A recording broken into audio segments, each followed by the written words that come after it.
ಮಿತ್ರರೇ ನಮಸ್ಕಾರ. ರಘುಟೆಕ್ ಚಾನಲ್ಗೆ ತಮಗೆ ಪ್ರೀತಿಯ ಸ್ವಾಗತ. ಇವತ್ತು ನಾವು ತಿಳಿಯೋಣ HRMS 2.0ದಲ್ಲಿ ಒಬ್ಬ ಕರ್ನಾಟಕ ಸರ್ಕಾರಿ ನೌಕರ ವರ್ಗಾವಣೆ ಆದಾಗ ಅವನ ಆ ತಿಂಗಳ ಸಂಬಳವನ್ನು ಮಾಡೋದು ಹೇಗೆ ಅನ್ನುವಂಥ ಪ್ರಶ್ನೆ ಬಹಳ ಜನರಿಗೆ ಇರುತ್ತೆ. ಆ ಪ್ರಶ್ನೆಗೆ ಉತ್ತರ ಈ ವಿಡಿಯೋದಲ್ಲಿದೆ, ಹುಡ್ಕೋಣ ಬನ್ನಿ. ನೀವು ಈ ವಿಡಿಯೋವನ್ನು ಕೊನೆಯವರೆಗೂ ಕೂಡ ನೋಡಬೇಕು. ಯಾಕೆ ಅಂತ ಹೇಳಿದ್ರೆ ಅಲ್ಲಿ ಅಟೆಂಡೆನ್ಸ್ ಎಂಟ್ರಿ ಮಾಡಬೇಕಾದ್ರೆ ನಾವು ಯಾವ್ಯಾವ ಗೊಂದಲಕ್ಕೊಳಗಾಗ್ತೀವಿ ಅನ್ನುವಂಥ ಮಾಹಿತಿ ಅದರಲ್ಲಿರುತ್ತೆ. ಸೊ ಅದನ್ನು ನೋಡೋಣ. ಈಗ HRMS 2.0ದ ಹೋಮ್ ಪೇಜಲ್ಲಿ ಇದ್ದೀವಿ. ಇಲ್ಲಿ ಬಂದುಬಿಟ್ಟು ನಾವು ಪೇ ರೋಲನ್ನು ಆಯ್ಕೆ ಮಾಡ್ಕೋಬೇಕಾಗತ್ತೆ. ಪೇ ರೋಲಲ್ಲಿ ನೀವು ಇನಿಷಿಯೇಟರ್ ರೋಲನ್ನು ಪ್ರೊಸೀಡ್ ಮಾಡ್ಕೊಳ್ಳಿ. ಅದರಲ್ಲಿ ಮತ್ತೆ ಮೆನು ಐಕಾನನ್ನು ನೀವು ತಗೋಬೇಕಾಗತ್ತೆ. ಅದರಲ್ಲಿ ಮತ್ತೆ ಪೇ ರೋಲು, ಅದರಲ್ಲಿ ಅಟೆಂಡೆನ್ಸ್ ರಿಜಿಸ್ಟರ್ ಅಂತ ಬರುತ್ತೆ. ಅದನ್ನು ಒಮ್ಮೆ ನೋಡಿ. ನೀವು ಅದನ್ನು ನೋಡಿಬಿಟ್ಟು ಕ್ಲಿಕ್ ಮಾಡಿ. ಕ್ಲಿಕ್ ಮಾಡಿದರೆ ನಮ್ಮ ಆಫೀಸ್ನಲ್ಲಿರ್ತಕ್ಕಂಥ ಅಥವಾ ನಮ್ಮ ಶಾಲೆಯಲ್ಲಿರ್ತಕ್ಕಂತಹ ಎಲ್ಲ ನೌಕರರ ಹೆಸರು, ಅವರ ಡೆಸಿಗ್ನೇಷನ್ನು, ಅವರ KJD ನಂಬರು ಮತ್ತು ವರ್ಕಿಂಗ್ ಡೇಸು ಮತ್ತು ಆ ತಿಂಗಳಲ್ಲಿರ್ತಕ್ಕಂತಹ ಡೇಸು ಎರಡೂ ಕೂಡ ತೋರಿಸುತ್ತೆ. ಅದು ಆಲ್ರೆಡಿ ಎಷ್ಟು ದಿನಗಳು ಆ ತಿಂಗಳಲ್ಲಿರುತ್ತೋ ಅಷ್ಟು ದಿನಗಳು ಅಲ್ಲಿ ವರ್ಕಿಂಗಲ್ಲೇ ತೋರಿಸುತ್ತೆ ನಮಗೆ. ಅದನ್ನು ಯಾರ್ದೋ ಒಬ್ರದ್ದೀಗ ನೀವು ಸೆಲೆಕ್ಟ್ ಮಾಡ್ಕೋಬೇಕು. ಯಾರ್ದು ಮಾಡ್ಕೋಬೇಕು ಅಂತ ಇರ್ತೀರೋ ಅವರ ಹೆಸರಿನ ಮುಂದೆ ಇರ್ತಕ್ಕಂಥ ಪೆನ್ಸಿಲ್ ಐಕಾನನ್ನು ನೀವು ಕ್ಲಿಕ್ ಮಾಡಿದರೆ ಅದು ಅಟೆಂಡೆನ್ಸಲ್ಲಿ ಕಾಣಿಸ್ಕೊಳ್ಳುತ್ತೆ. ನೀವು ಅಲ್ಲಿ ಪ್ರೆಸೆಂಟ್ ಯಾವ ತಿಂಗಳು ಓಪನ್ ಮಾಡ್ತೀರೋ ಆ ತಿಂಗಳು ಅಲ್ಲಿ ಕ್ಯಾಲೆಂಡರ್ ಓಪನ್ ಆಗಿರುತ್ತೆ. ಅಲ್ಲಿ ನೀವು ಹಿಂದೆ ಮುಂದೆ ಯಾವ ತಿಂಗಳು ಬೇಕು ಅನ್ನೋವಂಥದ್ದನ್ನು ನೀವು ಸೆಲೆಕ್ಟ್ ಮಾಡ್ಕೊಳ್ಳಿ. ನೋಡಿ, ಆಗಸ್ಟ್ ಇತ್ತು, ಈಗ ಜುಲೈ ಆಯಿತು ಮತ್ತು ಜೂನ್ ಆಯಿತು. ನೀವು ಯಾವ ತಿಂಗಳಲ್ಲಿ ಆ ನೌಕರರ ವಿವರಗಳನ್ನು ತಡೆ ಹಿಡಿಬೇಕಾಗತ್ತೋ ಅಥವಾ ಎಷ್ಟು ದಿನಗಳನ್ನು ಇಲ್ಲಿ ನಾವು HRMS 1ನಲ್ಲಿ ಎಷ್ಟು ದಿನ ಕೆಲಸ ಮಾಡಿದ್ದಾರೆ ಅಂತ ಎಂಟ್ರಿ ಮಾಡ್ತಿದ್ವಿ. ಇಲ್ಲಿ ಹಾಗಲ್ಲ, ಎಷ್ಟು ದಿನದಿಂದ ಅವ್ರನ್ನ ಸ್ಯಾಲ್ರಿ ಹೋಲ್ಡ್ ಮಾಡಬೇಕು ಅನ್ನೋವಂಥದ್ದನ್ನು ನೋಡ್ಕೋಬೇಕು. ಇದು ಗಮನದಲ್ಲಿಟ್ಕೊಳ್ಳಿ. ಮೊನ್ನೆ ಯಾರೋ ಒಬ್ಬರು ಹೀಗೆ ಮಾಡಿಬಿಟ್ಟು ಎಷ್ಟು ದಿನ ಇರುತ್ತೋ ಅಷ್ಟನ್ನು ಅವರು ಕೆಲಸ ಮಾಡಿದ್ರು, ಅಷ್ಟು ದಿನವನ್ನು ಹೋಲ್ಡ್ ಮಾಡಿದರು.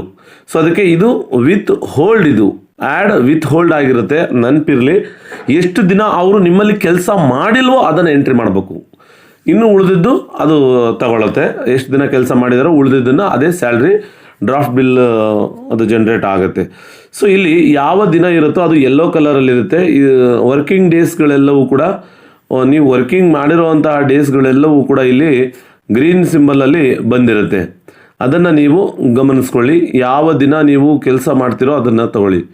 ಸೊ ಇಲ್ಲಿ ಮಂತ್ ವೈಸ್ ಇರುತ್ತೆ, ವೀಕ್ ವೈಸ್ ಇರುತ್ತೆ, ಡೇ ವೈಸು ಕೂಡ ಇಲ್ಲಿ ನಾವು ಸೆಲೆಕ್ಟ್ ಅಂದರೆ ನಾವು ನೋಡೋದಕ್ಕೆ ಸೆಲೆಕ್ಟ್ ಮಾಡ್ಕೋಬೋದು.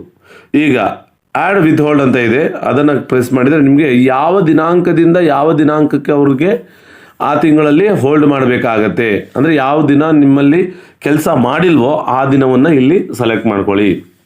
ಇಲ್ಲಿ ನೋಡಿ, ಈಗ ಇಲ್ಲಿ ಆಗಸ್ಟ್ ಅಂತ ತಿಂಗಳು ಸೆಲೆಕ್ಟ್ ಮಾಡ್ಕೊಂಡಿದ್ದೀವಿ.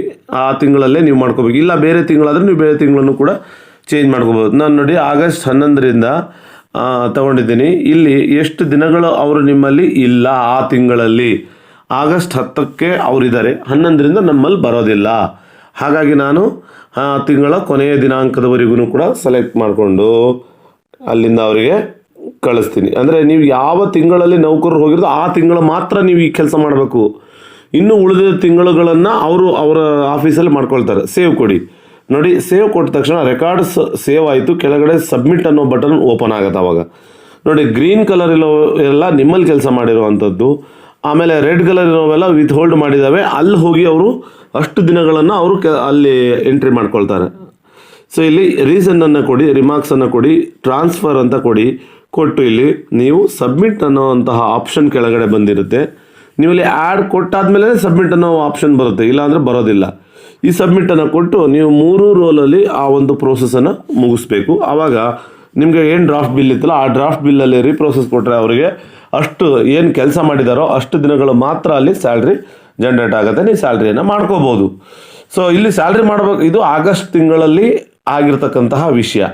ಇಲ್ಲ ನೀವು ಬೇರೆ ತಿಂಗಳನ್ನು ಸೆಲೆಕ್ಟ್ ಮಾಡ್ಕೊಳ್ತೀವಿ, ಇನ್ನೊಂದು ತಿಂಗಳಲ್ಲಿ ನಾವು ಮಾಡ್ತೀವಿ ಅಂತ ಹೇಳಿದ್ರೆ ಅಲ್ಲಿ ನಿಮಗೆ ಇದನ್ನು ನಾನು ಕ್ಯಾನ್ಸಲ್ ಮಾಡ್ತೀನಿ. ಬಟ್ ನಾವು ರೆಕಾರ್ಡ್ ಮಾಡಿರೋವಂಥ ವಿತ್ ಹೋಲ್ಡ್ ಹಾಗೆ ಇರುತ್ತೆ. ಇಲ್ಲಿ ನಮಗೆ 31 ದಿವಸ ಅಂತ ತೋರಿಸ್ತಾ ಇದೆ.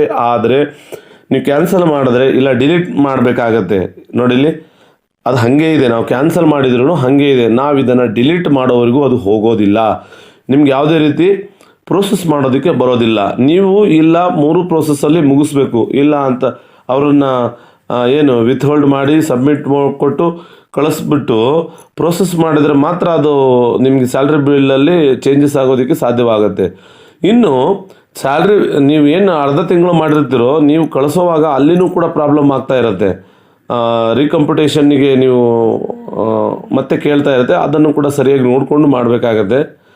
ನೋಡಿ, ನಾನು ಬೇರೆ ತಿಂಗಳನ್ನು ನಾನು ಸೆಲೆಕ್ಟ್ ಮಾಡ್ಕೊಳ್ತಾ ಇದ್ದೀನಿ. ನೋಡಿ, ಜುಲೈ ತಿಂಗಳನ್ನು ಸೆಲೆಕ್ಟ್ ಮಾಡ್ಕೊಳ್ತಾ ಇದ್ದೀನಿ. ಅದು ಏನು ಕೇಳುತ್ತೆ ನೋಡಿ, ಆಲ್ರೆಡಿ ಸ್ಯಾಲ್ರಿ ಆಗಿರೋ ತಿಂಗಳಲ್ಲಿ ನಾವು ಅಟೆಂಡೆನ್ಸನ್ನು ಎಂಟ್ರಿ ಮಾಡೋದಕ್ಕೆ ಬರೋದಿಲ್ಲ. ಯಾವ ತಿಂಗಳಲ್ಲಿ ನಮಗೆ ಸ್ಯಾಲ್ರಿ ಮಾಡಿಲ್ವೋ ಆ ತಿಂಗಳನ್ನು ಮಾತ್ರ ನಾವು ಇಲ್ಲಿ ಸೆಲೆಕ್ಟ್ ಮಾಡೋದಕ್ಕೆ ಬರುತ್ತೆ. ಇನ್ನೊಂದು ಸಲ ತೋರಿಸ್ತೀನಿ ನೋಡಿ, ನಾನು ಜುಲೈ ತಿಂಗಳು ತೋರಿಸ್ತಾ ಇದ್ದೀನಿ. ಜುಲೈ ತಿಂಗಳು ಆಲ್ರೆಡಿ ಸ್ಯಾಲ್ರಿ ಆಗಿರೋದ್ರಿಂದ ಅಟೆಂಡೆನ್ಸ್ ಎಂಟ್ರಿ ಮಾಡೋದಕ್ಕೆ ಬರೋದಿಲ್ಲ ಅಂತ ಹೇಳ್ತಾ ಇದೆ. ಸೊ ಇದಿಷ್ಟನ್ನು ನಾವು ಅಟೆಂಡೆನ್ಸ್ ಎಂಟ್ರಿ ಹೇಗೆ ಮಾಡಬೇಕು ಅನ್ನೋವಂಥದ್ದನ್ನು ನೀವು ಬಹುಶಃ ತಿಳ್ಕೊಂಡಿದ್ದೀರಾ ಅಂತ ಅನಿಸುತ್ತೆ. ಈಗ ಅಟೆಂಡೆನ್ಸ್ ಎಂಟ್ರಿ ಯಾವ ದಿನಗಳಿಗೆ ನಾವು ಎಂಟ್ರಿ ಮಾಡೋದಕ್ಕೆ ಆಗತ್ತೆ ಅದನ್ನು ಒಮ್ಮೆ ನೋಡೋಣ. ಸೊ ಇದು ಈಗ ಗ್ರೀನ್ ಕಲರ್ ಇರೋ ಅಂಥವು ಯಾವುದಕ್ಕೂ ಕೂಡ ನಾವು ಅಟೆಂಡೆನ್ಸ್ ಎಂಟ್ರಿ ಮಾಡೋದಕ್ಕೆ ಬರೋದಿಲ್ಲ. ಆಲ್ರೆಡಿ ಪಾಸ್ಡ್ ಡೇಸ್ ಅವು ಮುಗಿದೋಗಿರೋ ಅಂಥದ್ದು. ಯಾವುದಕ್ಕೆ ಇನ್ನೂ ಗ್ರೀನ್ ಕಲರ್ ಬಂದಿಲ್ವೋ ನೋಡಿ, ಅಲ್ಲಿ 10ನೇ ತಾರೀಕುವರೆಗೂ ಗ್ರೀನ್ ಕಲರ್ ಇದೆ. 11ನೇ ತಾರೀಕಿಂದ ನೀವು ಬೇಕಿದ್ರೆ ಅವ್ರನ್ನ ವಿತ್ ಹೋಲ್ಡ್ ಮಾಡ್ಬೋದು, ಅದೇ ತಿಂಗಳಾಗಿದ್ದರೆ. ಸೊ ನೋಡಿ, ಅಲ್ಲಿ ಕಾಣಿಸ್ತಾ ಇದೆಯಲ್ಲ ಆ ಖಾಲಿ ಜಾಗ, ಅವೆಲ್ಲವೂ ಕೂಡ ನೀವು ಮಾಡ್ಕೋಬೋದು. ಸೊ ಇದಿಷ್ಟು ನಾವು ಅಟೆಂಡೆನ್ಸ್ ಎಂಟ್ರಿ ಮಾಡಿ ಹಾಫ್ ಮಂತ್ ಸ್ಯಾಲ್ರಿಯನ್ನು ಮಾಡ್ಕೊಳ್ಳೋದು ಹೇಗೆ ಅಥವಾ ಪಾರ್ಷಿಯಲ್ ಸ್ಯಾಲ್ರಿಯನ್ನು ಮಾಡ್ಕೊಳ್ಳೋದು ಹೇಗೆ ಅನ್ನುವಂಥದ್ದು ಕುರಿತು ವಿವರ ಆಗಿತ್ತು. Thank you.